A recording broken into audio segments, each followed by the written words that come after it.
Nusa Rara, Nusa Batutu. Mengudara, memandangi pesona megah mutiara di Katulistiwa. Kesegaran dan kesejukan kota Sunset dengan butiran pasir putih. Lembah indah nan permai, menelusuri lorong waktu zaman batu. Peradaban kuno penuh misteri. Menyelami keindahan bawah laut kepulauan. Inilah kepingan kekayaan Sulawesi Tengah.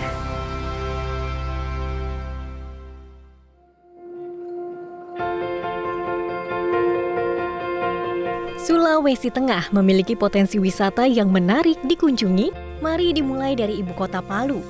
Berada di Bukit Tondo, travelers dapat mengunjungi Tugu dan Gong Perdamaian. Diawali dengan Gong Perdamaian Nusantara.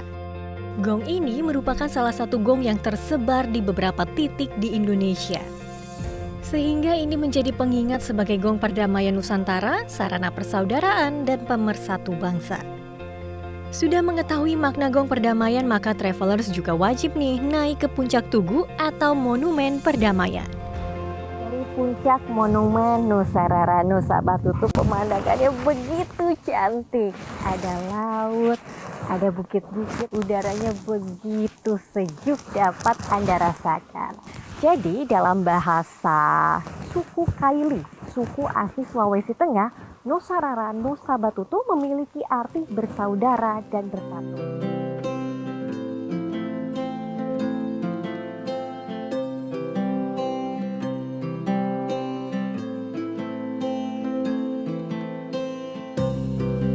Menikmati keindahan alam Sulawesi Tengah lainnya, travelers bisa beranjak ke Bukit Matan Timali di Kabupaten Sigi. Jaraknya sekitar 30 km dari kota Palu atau waktu tempuh dengan menggunakan mobil sekitar 1 jam 30 menit. Berlokasi di ketinggian sekitar 800 meter di atas permukaan laut, Bukit Matan Timali menjadi spot favorit bagi penggemar olahraga minat khusus para layang. Sesampainya saya pun lihat beberapa orang yang siap berlatih nih travelers. Nah, ini dia pemandangan dari Bukit Matan Timali. Jadi Presiden pertama Indonesia Soekarno pada tahun 1957 menginjakkan kaki pertama kali di sini dan mengatakan bahwa Palu ialah mutiara di Katulistiwa. Di sini tempat para layang, yaitu minat khusus bagi yang ingin melihat kota Palu dari udara. Di sini pun ada penggiatnya. Saya mau nanya, kira-kira apa saja yang bisa dilihat jika terbang para layang? Halo Om Aska. Izin bertanya Om. Kalau nanti terbang para layang di atas sini, apa saja pemandangan yang bisa dilihat? Ya, jadi tempat ini, Matan Timali ini salah satu tempat terbaik di Asia Tenggara lah, kira-kira begitu. Kalau terbang di sini luar biasa, view-nya cukup bagus. Kita bisa melihat Teluk Palu, Lembah Palu, ya, dan pegunungan di sekitarnya. Ada sungai juga di bawah. Ya lengkap deh. Makanya Palu ini dikenal sebagai kota 5 dimensi. Selamat siang, para layang Sulawesi Tengah. Bravo, bravo, bravo!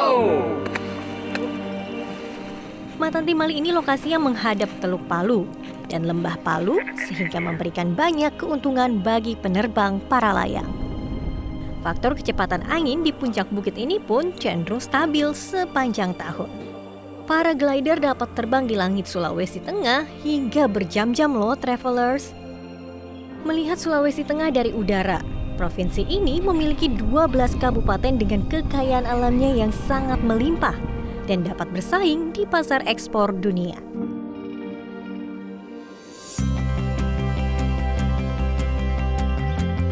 Melihat Sulawesi Tengah dari udara, kira-kira potensi apa lagi yang tersimpan di mutiara Katulistiwa ini?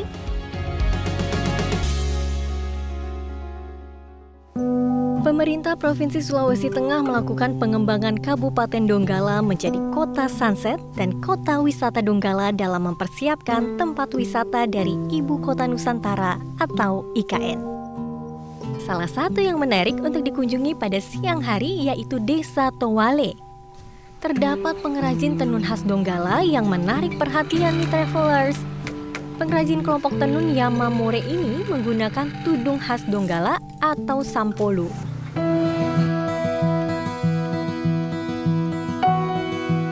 Kain yang ditenun oleh pengrajin ini bisa dijadikan sarung ataupun selendang. Seperti selendang yang saya kenakan ini, biasa dijual dengan harga Rp200.000. Sedangkan sarungnya dikenakan dengan harga Rp800.000. Menjelang petang sudah waktunya untuk bermain air di Kabupaten Donggala. Yang menariknya di Donggala ini terdapat pusat laut atau sumur alami yang berdekatan dengan pantai pasir putih. Jadi ini dia pusat laut atau sumur yang ada di pesisir pantai. Di sini diameternya sekitar 10 meter, kedalamannya dari permukaan air itu 6 meter. Sedangkan untuk melompat nih, seperti anak-anak ini sudah siap melompat, itu ketinggiannya dari 5 hingga 7 meter. Di sini punya budaya melempar koin dan mereka akan lompat. Saya akan coba nih untuk mereka. Siap? Oke, 1, 2, 3.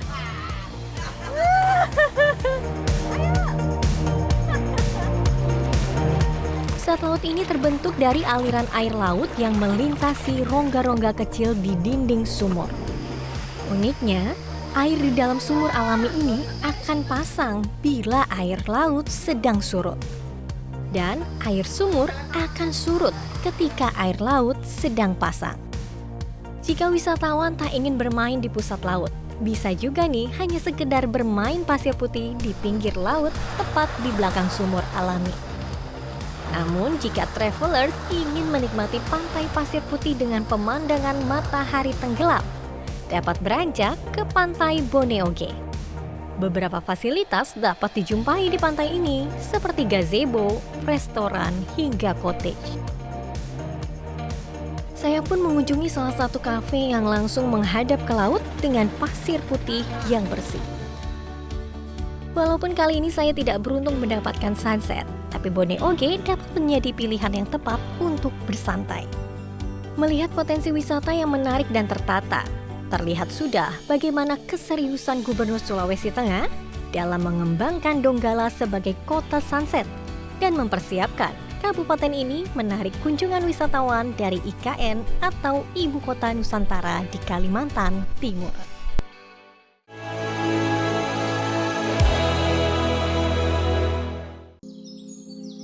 Dalam perjalanan ini, tujuan pertama saya adalah Lembah Napu.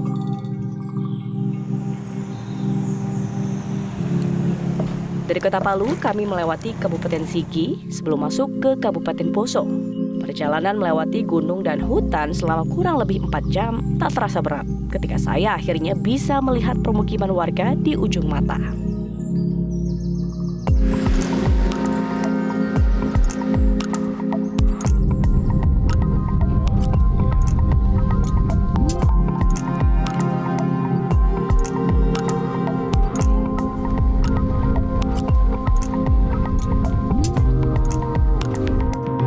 Saya ditemani seorang arkeolog yang telah puluhan tahun meneliti keberadaan situs-situs megalitik di Sulawesi Tengah, Iksam Jorimi.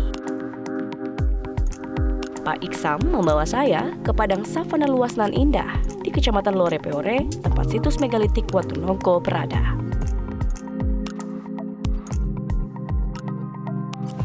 Ini apa ya, Pak? Ini namanya tinggalan Kalamba. Kalamba. Ya. Berarti ini yang disebut untuk pemakaman? Iya, untuk penguburan. Dan dalam bahasa Lore, Kalamba itu artinya perahu. Oh. Maksudnya perahu arwah. Nah, gitu. Dan salah satu Kalamba yang ada di sini ditemukan mempunyai ragam hias menyerupai wajah. Ya ini ya Pak ya mata ya? Ya, ini jadi dipahat berbentuk bulat. Ya. Dan ini bentuk hidungnya agak mancung ini. Jadi ini bagian tutupnya ya Pak ya? Iya, ini bagian dari tutup Kalamba. Kalau dalam bahasa Lore disebut tutuna. Tutuna arti untuk penutup. penutup untuk makamnya ya. Untuk Kalau sudah wadahnya. dikuburkan, disimpan di dalam, disimpan, kerangkanya kemudian ditutup. digeser batunya. Ini ada pola-pola bentuk cerukan begitu kenapa Oh iya, Pak? memang ini sengaja dibuat, dakon namanya. Dakon? Bentuk ini sengaja dibuat ini bentuk dari penggambaran posisi bintang di langit. Oh, Karena masa prasejarah itu mereka menghitung hari-hari yang baik untuk melakukan aktivitas berdasarkan posisi bintang di langit. ini situs berikutnya namanya apa Pak? Ini Ya, ini masih di situs Watu Nongko. Nah, ini temuan yang khas juga yang selain Kalamba. Ini namanya Watu Lumu. Watulumu. Ya. Perbedaannya apa sama Kalamba? Bentuk, perbedaan bentuk. Nah, kalau di sini di Watu Lumu seperti ada tempat itu kerangka dibaringkan. Nah, ini tempat kepalanya. Tempat penguburan kedua atau yang disebut Kalamba memang menjadi ciri khas situs megalitik yang ada di Sulawesi Tengah. Ciri khas menarik lain ditemukan pada Kalamba yang ada di situs megalitik Watulumu, di mana Kalamba yang ada di sini memiliki corak ukiran wajah manusia dengan berbagai ekspresi. Bukti peradaban megalitik juga terlihat pada perkampungan kecil yang ditemukan pada situs PKSele di Kecamatan Lore Timur. Pada pintu masuk perkampungan kuno itu, terdapat arca menhir megalitik bernama Mungku Minua. Arca berbentuk manusia berdiri tanpa tangan dan kaki, menggambarkan raja atau kepala suku setempat. Sementara di sisi lainnya, arca PK Talinga ditemukan menandakan dirinya ialah istri kepala suku kampung kuno tersebut. Dikelilingi pohon bambu, hamparan pasak batu menhir kecil, sisa-sisa penopang rumah kuno yang disebut oboka, menjadi bukti adanya kehidupan sederhana di masa lampau berlangsung di tempat ini.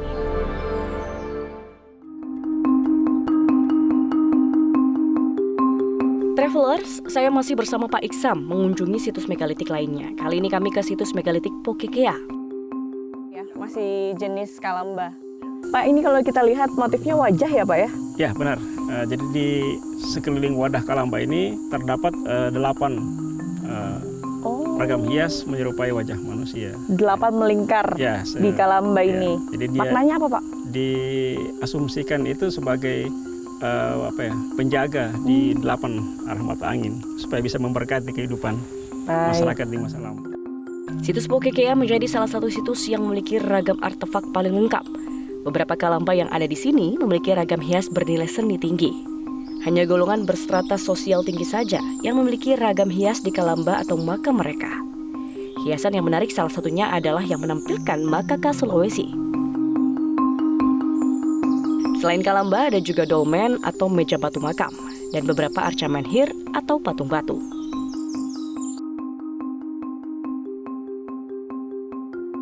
Sementara itu ada juga arca menhir dengan bentuk serupa di Lembah Besoa, yakni arca menhir Tadulako. Arca ini dipercaya merupakan penggambaran panglima perang di masa megalitikum. Arca-arca menhir ini merupakan situs-situs yang paling sering dikunjungi wisatawan.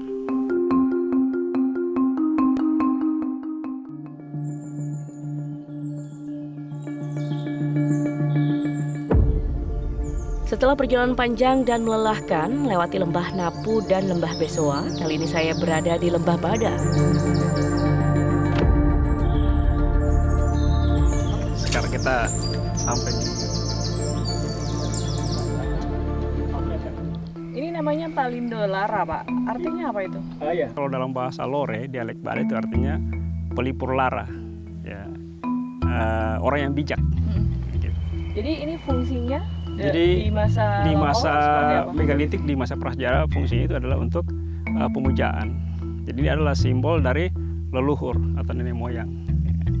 Kalau kita lihat ini satu-satunya yang memang paling besar dan paling tinggi, dan berbentuk utuh manusia. Iya, jadi patung Palindo Lara ini di Indonesia termasuk arca menhir megalitik dari budaya megalitik yang terbesar di Indonesia. Tingginya dari permukaan tanah itu sampai di ujung kepala 4 meter.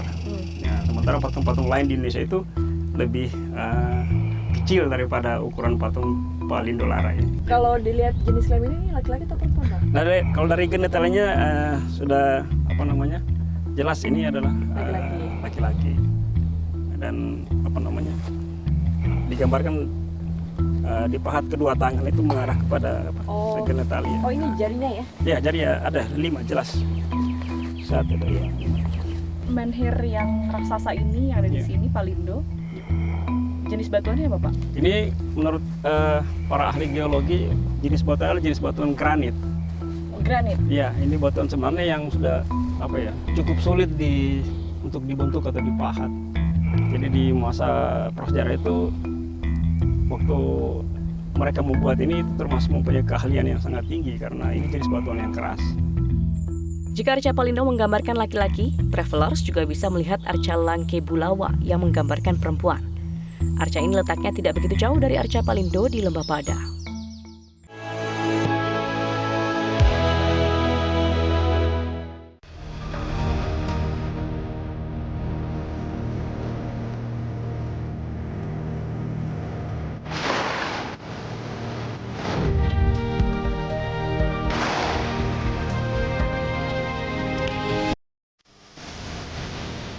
Berada dekat bibir pantai, wisatawan dapat langsung menikmati keindahan alam bawah laut Kepulauan Togean dengan snorkeling.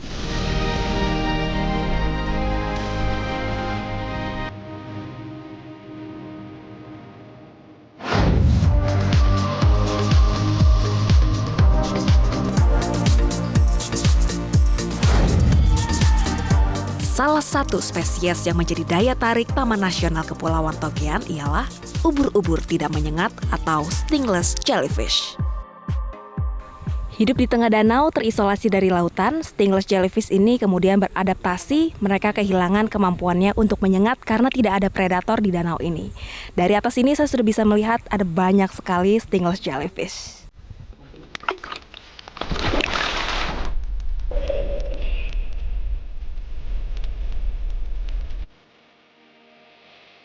Stingless jellyfish di Taman Nasional Kepulauan Togean didominasi jenis Mastichia spesies dengan ciri bercorak toto.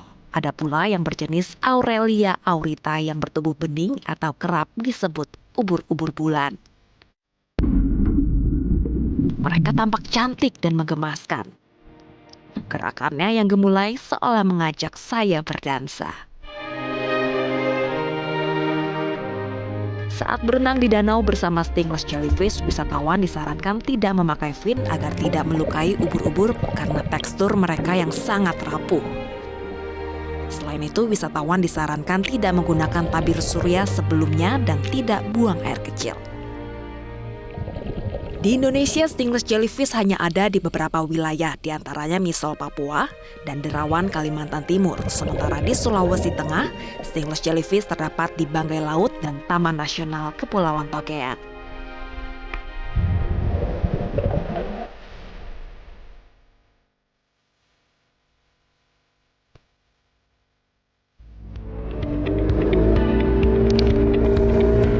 Mengeksplorasi Taman Nasional Laut Kepulauan Togean tak lengkap rasanya jika belum menyelam atau diving. Sebagai Taman Nasional Laut, Kepulauan Togean menawarkan spot-spot diving menarik. Nah, saat ini saya mau menyelam di spot Bomber Wreck. Pak Heri, kalau Bomber Wreck ada di kedalaman berapa? Jadi spot ini berada di kedalaman 21 meter. Ketika kita menyelam di spot ini, karena spot ini dekat dengan kampung, dekat dengan bakau, maka kita harus memperhatikan buoyancy, terutama saat kicking.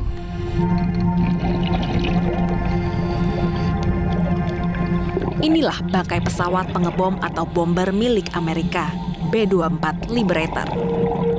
Bangkai pesawat bomber ini merupakan peninggalan Perang Dunia Kedua.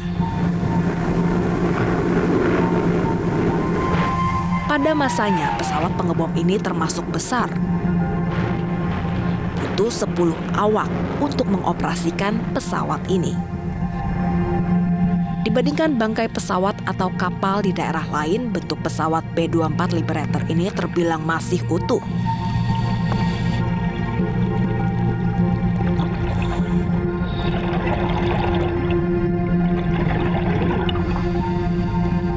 Kursi, kemudi, dan tuas gas di area kokpit masih tampak jelas. Badan pesawat mulai dari baling-baling, sayap, dan kubah senjata pun tidak ada yang patah.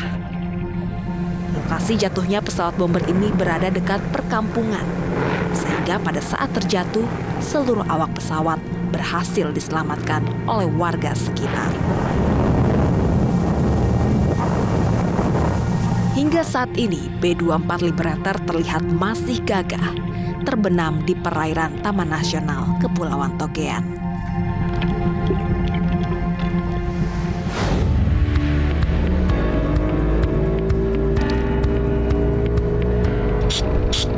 I'm ready to dive.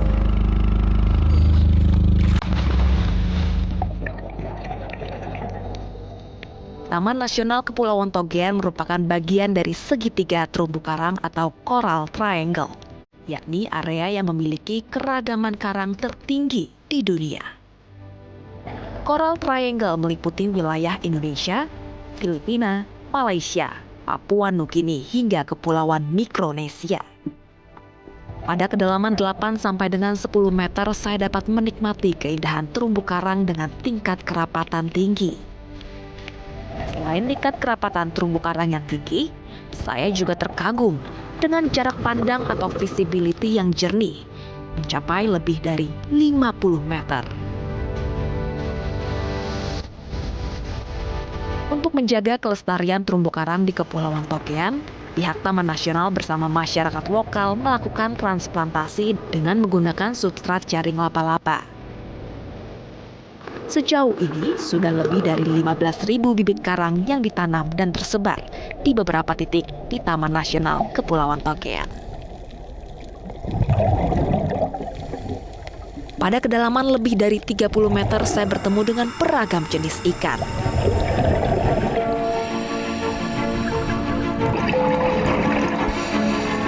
Dan akhirnya, untuk pertama kali saya bertemu dengan ribuan ikan batu. Metro TV.